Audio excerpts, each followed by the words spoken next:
Hi hello అందరికి నమస్తే, welcome to our channel. నా పేరు రవీందర్. ఏపీ ఎన్నికల ఫలితాలకు సంబంధించి గతంలో చాలా ఎగ్జిట్ పోల్స్ వచ్చాయి. నేషనల్ అండ్ లోకల్ చాలా exit polls, pre poles, post poles అని చెప్పి చాలామంది చెప్పారు. తమ ఈ వైసీపీ అని కొంతమంది, టీడీపీ అని కొంతమంది ఇట్లా రకరకాలుగా చెప్తూ వచ్చిన పరిస్థితి ఉంది. అయితే అన్ని ఎగ్జిట్ పోల్స్లో కానీ, అన్ని ప్రీ పోల్స్లో కానీ, అన్ని సర్వేలకు సంబంధించి ఎక్కువగా చర్చ జరిగింది. ఆరమస్థాన్ సర్వే ఒకటి, కేకే సర్వే ఒకటి. ఈ రెండు సర్వేల గురించి చాలా మాట్లాడుకుంటారు. నేను గతంలో కూడా ఒక వీడియో చేశాను. కేకే సర్వే కనుక చెప్పినట్టు నిజమైతే అది ఏపీ ఎన్నికల ఫలితాలకు సంబంధించి ఒక రికార్డుగా, చరిత్రలో లిఖించబడేటువంటి రిజల్ట్గా ఉండిపోతుందని చెప్పి నేను గతంలో ఒక వీడియో కూడా చేశాను ఈ కేకే సర్వేకి సంబంధించి.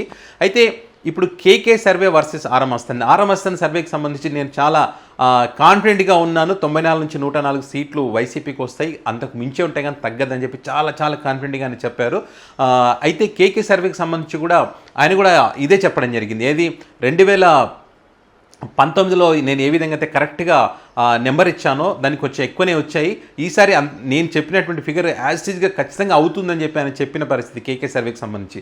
సో దానికి సంబంధించి చూస్తే కనుక ఇప్పుడు ప్రస్తుతం 152 చోట్ల టీడీపీ కూటమి ఆధిక్యంలో ఉంది, స్పష్టమైనటువంటి ఆధిక్యంలో ఉంది. 23 చోట్ల మాత్రం వైసీపీ స్పష్టమైనటువంటి ఆధిక్యంలో ఉన్న పరిస్థితి ఉంది. ఇక ఫైనల్ ఫిగర్ వచ్చేసరికి ఒకవేళ కేకే సర్వే చెప్పినట్టు 161 దగ్గర ఆగిపోయే ఛాన్స్ ఉంటుందా అని అంటే అవుననే సమాధానం వినిపిస్తున్న పరిస్థితి మనం చూస్తూ ఉన్నాం. అంటే ఫైనల్గా ఇంకా చాలా రౌండ్లు ఉన్నాయి కాబట్టి ప్రతి రౌండ్లో టీడీపీ ఆధిక్యంలోనే ఉంది. ఎక్కడ కూడా ఏ రౌండ్లో కూడా తగ్గే పరిస్థితి కనిపించట్లేదు కాబట్టి ఆ దిశగా ఉండేటువంటి అవకాశం ఉంది అనేటువంటిది ఇప్పుడు ఈ రెండు సర్వేలకు సంబంధించి చాలామంది అంటే ఇప్పుడు లైవ్ అప్డేట్స్లో దానికి సంబంధించి వివిధ ప్రాంతాల నుంచి ప్రజలు చూస్తూ ఉంటారు కదా, వాటికి సంబంధించినటువంటి కామెంట్స్, తమ అభిప్రాయాలను చెప్తున్నటువంటి పరిస్థితి మనం చూస్తూ ఉన్నాం.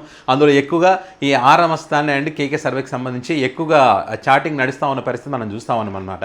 సో ఏదైతే గతంలో చాలా క్రెడిబిలిటీ ఉన్నటువంటి ఆరమస్థాన్ సర్వే ఈసారి ఫెయిల్యూర్ అయిందని చెప్పుకోవచ్చు. ఎందుకంటే ఆరమస్థాన్ చెప్పినటువంటి ఫిగర్కి ఇప్పుడు వస్తున్నటువంటి ఫలితాలకి ఏమాత్రం దగ్గర లేదు. ఏమాత్రం అంటే కనీసం దరిదాపుల్లో కూడా లేనటువంటి పరిస్థితి ఉంది. వాళ్ళు చెప్పినటువంటి ఫిగర్ పర్సెంటేజ్ ఓటింగ్ కూడా చాలా పెద్ద సంఖ్యలో ఉన్న పరిస్థితి మనం చూస్తూ ఉన్నాం. కొన్ని చోట్ల 10%, కొన్ని చోట్ల 12% ఉన్నటువంటి పరిస్థితి ఇప్పటివరకు మనం చూసాం. సో ఆ రకంగా ఉన్న పరిస్థితి. ఇక కేకే సర్వే అయితే 2019లో సక్సెస్ అయింది, అదేవిధంగా ఇప్పుడు కూడా సక్సెస్ అయినట్టే, ఇంకా దాంట్లో తిరుగులేదు. సో ఆ సర్వేకి సంబంధించిన క్రెడిబిలిటీ గురించి ఇక మీద ఎక్కువగా మాట్లాడుకుంటారు. భవిష్యత్తులో ఏ ఎన్నికలకు సంబంధించి వాళ్ళు ఏం చెప్పినా కూడా నమ్మే పరిస్థితి ఉంటుంది. సో అది చూద్దాం. ఈవినింగ్ వరకు ఏ రకంగా ఫైనల్ ఫలితాలు ఏ రకంగా ఉంటాయనేది మాత్రం చూద్దాం. సో టీడీపీ కూటమి అయితే ఆధిక్యం దిశగా దూసుకుపోతుంది. సో ఫైనల్ ఫిగర్ ఎక్కడి దాకా వచ్చి ఆగిపోతుంది అనేది సో ఈరోజు ఈవినింగ్ వరకు తేలుతుంది.